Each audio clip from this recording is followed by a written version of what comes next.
रमता राम जपो रे प्राणी, अब तो सुन ले राम कहानी।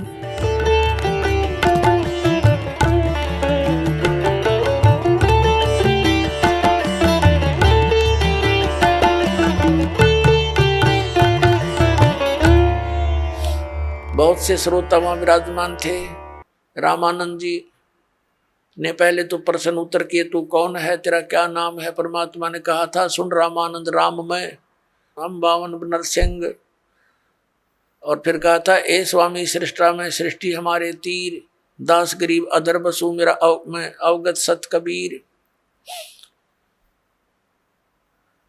रामानंद जी से कहा था कि ए रामानंद जी, मैं सारी सृष्टि का रचनहार हूं और ऊपर सतलोक में रहता हूं, मैं पूर्ण परमात्मा हूं। इस बात से दुख मान गया रामानंद जी।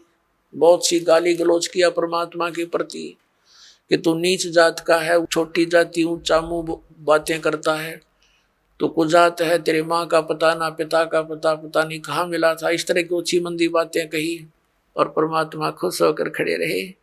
जैसे एक सुयोग्य शिष्य ने अपने गुरु जी के सामने, चाहे वो कुछ भी बोले, वो कोई ऑब्जेक्शन, कोई दोष मन में नहीं आना चाहिए, ये रिहर्सल हमें बता कर गए थे परमात्मा। रामानंद जी गाली दे रहे हैं और परमात्मा खुश होकर खड़े कि आप जो कहो सिर उधारिये, लेकिन मैं हूं वही जो आपको दास ने बताया, मैं परमात्मा हूं। रामानंद जी का नहीं यकीन हुआ, वो बीच में पूजा करने लग गया कि रुक जा थोड़ी देर। बीच में पर्दा लगा दिया कि मैं शूद्रों के दर्शन भी नहीं करता, ये दिखाने के लिए। और झोपड़ी के अंदर बैठकर एक पूजा करने लगा, जैसे भगवान विष्णु की काल्पनिक मूर्ति बनाई। ये शालिग्राम की पूजा ऐसे करते थे जैसे विष्णु जी की मूर्ति को, श्री कृष्ण की मूर्ति को नवाते गंगा जल से, फिर उनको साफ कपड़े पहनाते, छोटे छोटे कपड़े बनवा रखे होते। तो ऐसे वो कल्पना से कर रहा था, कोई ओरिजिनल वस्तु नहीं थी अंदर। और वो क्या करते हैं कि सब कपड़ों को उतार कर भगवान के सब नवा धोवा के फिर धोती बांध देते हैं, कुर्ता बना देते हैं, तिलक लगा देते हैं, मुकुट रखते हैं और साथ में कंठी की माला भी, एक कंठी भी डालते हैं, जो वैष्णो साधुओं की पहचान होती है। तुलसी के एक मनिये की एक ही मन का होता डोरी में। अब मुकुट रख दिया, उस दिन माला डालनी भूल गए रामानंद जी। और रामानंद जी ने सोची आज तो बात बिगड़ गई भाई, माला डालनी भूल गए, लेकिन उस दिन जो कर्म कांड के अंदर मुकुट रख दिया तो मुकुट उतारा नहीं जा सकता, पूजा खंडित मानी जाती है उस कर्म कांड के अंदर। और यदि पूरा श्रृंगार नहीं हुआ, कंठी नहीं डली, तो भी पूजा खंडित, इनकम्प्लीट रह गई। तो रामानंद जी ने सोचा इस मुकुट के ऊपर से डाल देता हूं। वो मुकुट में फंस गई, अंदर नहीं जा रही है। बड़ा चिंतित हुआ। पुण्यात्मा भगत ही होते हैं, ठीक है, बस डले ढोरे हैं, लेकिन भक्ति के लक्षण उनमें विद्यमान रहते हैं। बहुत दुखी हो गया रामानंद, हे भगवान, आज मेरे से की गलती बन गई। इतने जीवन में 104 वर्ष का हो गया, 16 वर्ष की आयु में लगा था आपके चरणों में, आज तक ऐसी भूल नहीं बनी थी।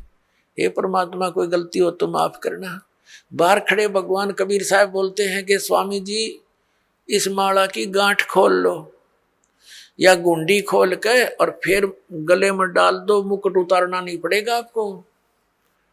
अपना आत्माओं, एक छोटा सा बालक और शूद्र वर्ण में जुलाहे जाति में, और जिन जुलाहों को, शूद्रों को वो ब्राह्मण लोग छूने भी नहीं देते थे, अपने शरीर से दूर 10 कदम दूर रखते थे। अब इसको ब्राह्मण कहते हैं। ब्राह्मण सो जो ब्रह्म पहचान है, जो भगवान को पहचान ले वो ब्राह्मण है, ना तो सूखे डले डोहे प्राणी।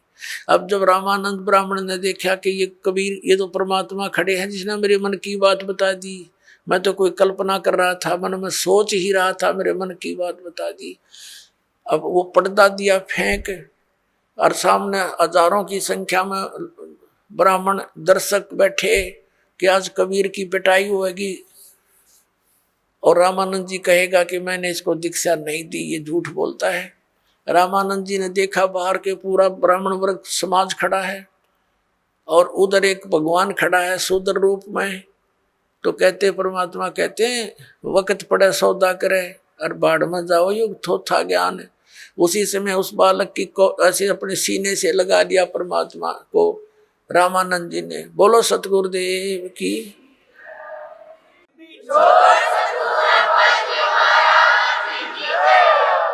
और जो ऐसे अपने शरीर परमात्मा को सीने से लगाया तो इतना नरम शरीर था परमात्मा का जैसे रुई रबड़ होता है, क्योंकि उनका शरीर शुक्रम अकायम असनाविरम है। परमात्मा का शरीर हमारे जैसा 5 तत्वों से बना हुआ नहीं है। जैसे यजुर्वेद अध्याय नंबर 40 के मंत्र 8 में लिखा है, कबीर मनीषी शुक्रम अकायम असनाविरम स्वयंभू। वो स्वयं प्रकट हुआ होता होने वाला परमात्मा है, स्वयंभू है, उसका कोई कर्ता नहीं, वो स्वयं बना है, अपना आप ही है, समझो स्वयंभू का अर्थ। और उसका शरीर असनाविरम, यह हडचाम का पुतला नहीं। तब रामानंद जी ने कहा था, मन की पूजा तुम लखी, ये मुकुट माल परवेश, गरीब दास गति कौन लखे, तेरा कौन वर्ण के भेख। ओए होए। अब रामानंद जी कहते हैं, भगवान आप तो परमात्मा हो और आपको कैसे पहचान सके हमारे जैसे जीव सत्र के व्यक्ति।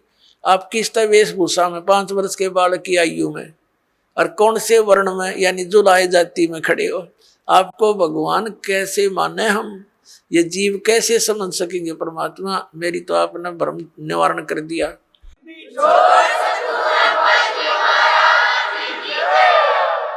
मन की पूजा तुम लखी और मुकुट माल परवेश।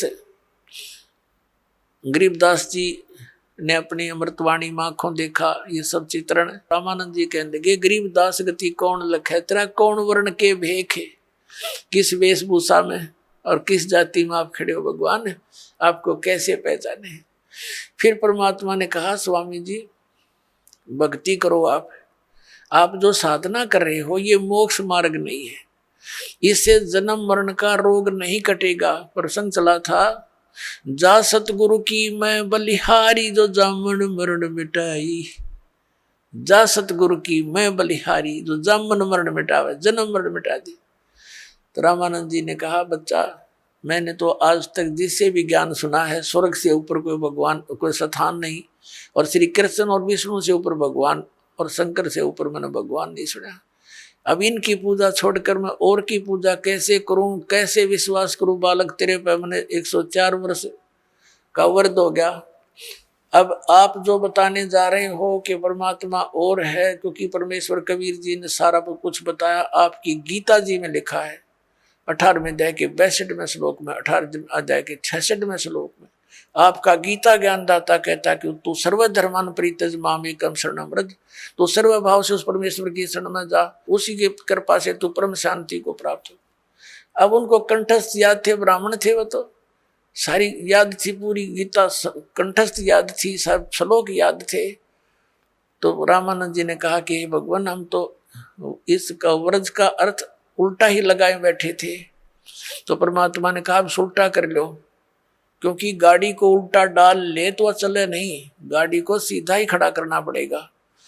अब परमात्मा ने कहा कि उसकी शरण में जाने के लिए जो साधना है वो 17 में जाएगा, 23वें श्लोक में लिखा, ये तत् और सत मेरे पास है। ये मंत्र कबीर साहब ने कहा था रामानंद जी को। ओम तो सार्वजनिक है ही। तब रामानंद जी ने कहा कि देख बच्चा, मैंने सारी उम्र खो दी इसी भक्ति में, अब कहीं मैं घर का रहूं ना घाट का। 104 वर्ष का बूढ़ा हो गया, आप साधना बताओ, कहीं प्रमाण दिखाई देता नहीं। ठीक है, ये गीता जी का मंत्र तो मैंने याद है, ओम तत्सत, लेकिन ये सब कुछ देख कर भी विश्वास नहीं हो पा रहा मुझे। तो परमात्मा कहने लगे कि हमारी बात पर जो विश्वास करेगा तो उसको हम प्रमाण भी दिखा देंगे। रामानंद जी ने कहा, देखो मैं 16 साल की उम्र से लगा था, 16 वर्ष की आयु से, और आज तक मैं यही साधना करता हूं। मैंने पूरा शरीर अपना साध रखा है, समाधिस्थ भी होता हूं। परमात्मा ने कहा आप सदा समाधिस्थ हो कि कहाँ तक पहुंचते हो समाधि में। अब वो समाधिस्थ हो गए, अभ्यास था डेली का, योग युक्त होने का, एकदम समाधिस्थ हो गए। समाधि क्या है, सपना सा होया करता है, सपना सा। एक ऐसी स्थिति आ जाती है कि वो भूल जाता है मैं कहाँ बैठा हूं और ऊपर के जो साजबाज दिखाई देना शुरू कर देता है।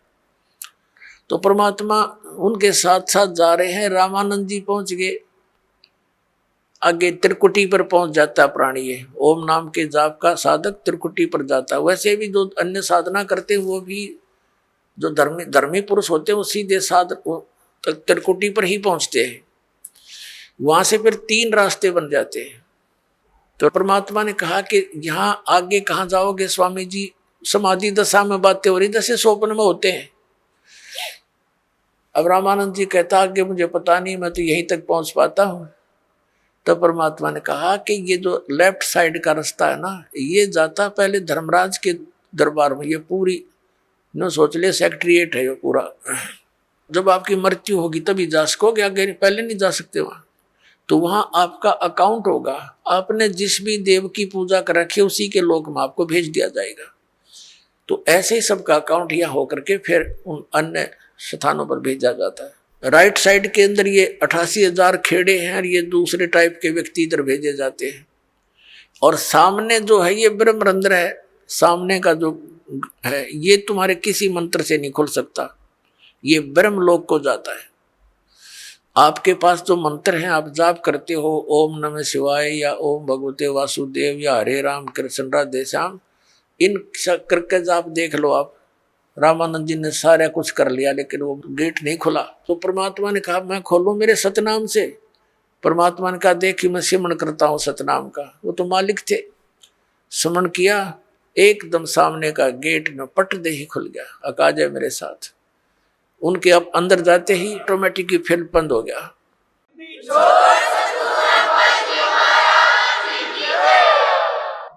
ऊपर ले गए ब्रह्मलोक में, ब्रह्म दिखाया। ये अपने पुत्र का रूप धारण करके किसी कभी ब्रह्मा रूप धारण कर लेता है, कभी विष्णु कभी शिव जी।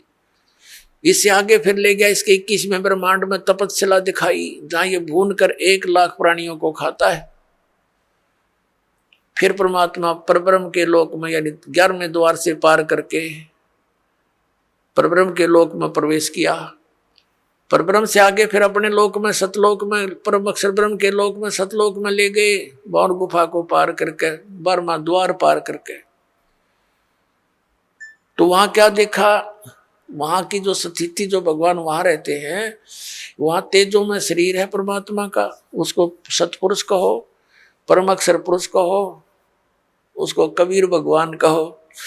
तो सतपुरुष के एक रोमकूप में करोड़ सूर्य मिला दे, करोड़ चंद्रमा ऐसी रोशनी है उस परमात्मा की, से भी तेज है। और नीचे से जो कबीर साहब गए थे 5 वर्ष के बालक की आयु में, वहां चवर उठा के अपने दूसरे रूप पर चवर करने लगे। तो रामानंद जी ने सोचा कि ये कबीर जी तो यहाँ का कोई देवता है, गण है, और ये है सचमुच वो परम अक्षर ब्रह्म जिसके विषय में गीता में कहा है। तो उसी समय वो सोच ही रहे थे, वो तेजो में शरीर जो तख्त पर, तख्त माने सिंहासन, तख्त का अर्थ कोई यूं नहीं है लकड़ी का तख्त पर बैठे, यानी अनंत कोट ब्रह्मांड के कंट्रोलर के सिंहासन पर विराजमान है। वहां से खड़े हुए और चवर ले लिया परमात्मा से 5 वर्ष के बालक से, और 5 वर्ष का बालक बैठ गया उस अनंत कोट ब्रह्मांड के सिंहासन के रूप पर, सिंहासन के ऊपर कबीर रूप में। और वो तेजो में शरीर परमात्मा कबीर जी 5 वर्ष के बालक पर एक सेवक की तरह ऐसे सेवा करने लगे चंवर से।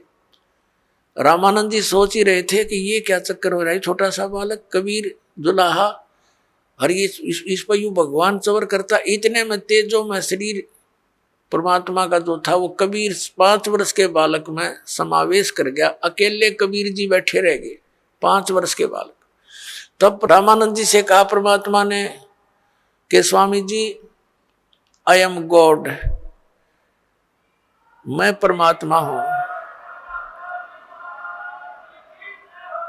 और तुम मेरे बच्चे हो, वहां काल के जाल में हो। देख झांक कर उस नरक में जहां तुम रह रहे हो, रामानंद जी ने नीचे देखा तो उत्तरे की यहाँ तो ऐसे दिखे जैसे कीड़े मकोड़े चल रहे होते इस नरक में। इसका सारे जो यहाँ के राष्ट्रपति और प्रधानमंत्री चाहे सब कुछ हो, वो सतलोक की तुलना में ऐसा गंध दिखाई देता है। परमात्मा कहते हैं 100 योजन जाती है या दुनिया की गंध 100 योजन तक, एक योजन में 12 किलोमीटर, कहते 1200 किलोमीटर तक इसकी बदबू जाती है ऊपर इस गंदे लोक की, जहां तुम ठाठ मान रहे हो स्वर्ग सारे मिला करके सारे इतने खराब हैं यहाँ के। तब रामानंद जी से कहा कि जाओ तुम वापस यहाँ आना पड़ेगा। हो गया विश्वास आपको? अके भगवान हमारी ताएं खुल गई। जब वापस आए शरीर में, सामने फिर बैठे परमात्मा वही 5 वर्ष के बालक रूप में, जहाँ गोष्ठी हो रही थी उनकी, चरण पकड़ दिए। 104 साल के उस वृद्ध ने, ब्राह्मण ने, सच वो था ब्राह्मण, और 5 वर्ष के दानक के पैर पकड़ दिए उस बालक के, और कहा कि 2 ठोड़ है, एक तू भया एक से 2, और गरीबदास हमकार ने तुम आए हो मुग्धो। तुम साहेब तुम संत हो, तुम सतगुरु तुम हंस, और गरीबदास तेरे रूप में और न दूजा अंश। तो इस प्रकार आपका जन्म मरण मिटेगा और परमात्मा प्राप्त होगा। बोलो सतगुरुदेव।